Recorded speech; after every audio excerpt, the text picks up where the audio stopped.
Welcome to Nugget 26. Okay, warning, this one's going to be a little weird. The other day you mentioned about Stephen Hawking and how he's dead. A famous quote of his was, "Science makes God unnecessary." I think that's what you said, right?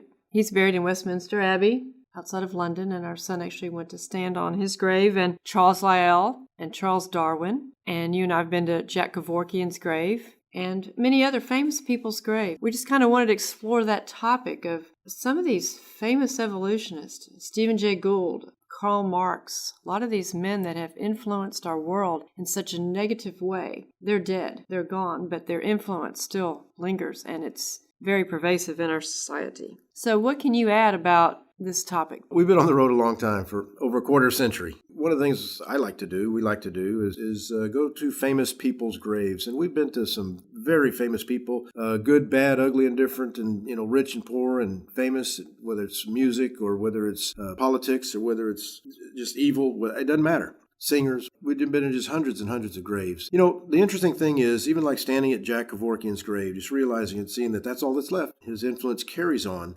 Michael Jackson's and Marilyn Monroe. And it's the same with everybody. At some point, it's over for all of us. And there is an urgency to this, to everything. Obeying God, there's an urgency to doing what he wants us to do to reach others. There is an urgency because we never know when the last breath is taken. I want to encourage people, not in a downer, derogatory, weird kind of a way, but just things do matter. We're so busy and tied up with life that we kind of just let the truth and the reality and the depth of life just sort of pass by. We don't think much about it. We've had a good time going to some of these people just to find their graves, find out where they are. Cessna, Wurlitzer.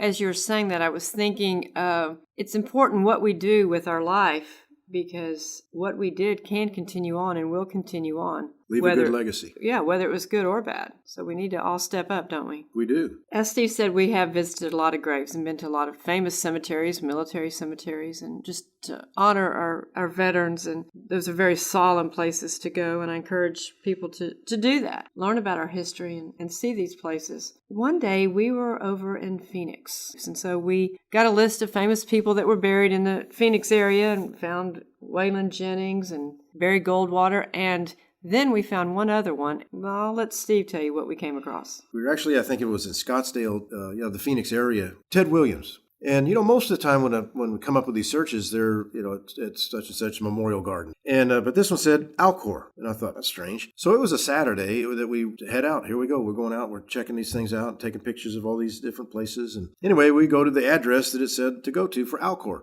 It was just a building, like an industrial type of place. I thought, that's kind of weird. There were cars in the parking lot, so we walk up to the door and knock on the door. A few seconds go by, and this fella comes at the door. And he's an interesting-looking fellow, to say the least. But he opened the door just barely, and I could just see his face. And he said, "Yes." And I said, "I understand Ted Williams is here. Is that true?" He said, "Yes." I said, "Well, is there any way we could see him?"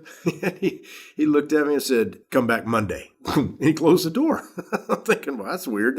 That's never happened. We're talking on the way back to the car. What are we going to do about this? I said, we're going back Monday because this is weird. So we go to this place and we walk in and introduce ourselves. And the lady, the reception says, hang on here just a minute and just wait right here. We'll get somebody. Out walks this fella. He happens to be the medical director of this place. And he's taken Dana and I on a tour of this facility. It is where they freeze people. I mean, in these 300 below chambers, they freeze them. They're in liquid nitrogen. It was just a crazy thing. But it was very interesting talking to this guy because they have pictures of all the people, their faces, of all the people that are there. They have money that they have invested for them. So 100, 200, 300, 500 years from now, when they bring them back to life, they'll have finances to survive. And, it is sad because people actually think that's a real thing, but it is a real thing to them. But they're looking for eternal life. They're looking for immortality. The Bible's had all those answers all the time, too. And people will do whatever it takes from a secular, humanistic, sometimes demonic avenue to try to search for what God says he offers freely to people. Just,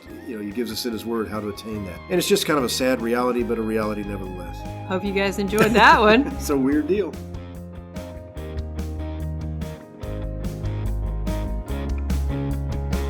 Keep watching our nuggets. And while you're at it, tell 10,000 of your closest friends about our YouTube channel. Like, subscribe, hit that little bell, and tell others about our YouTube channel. Thank you.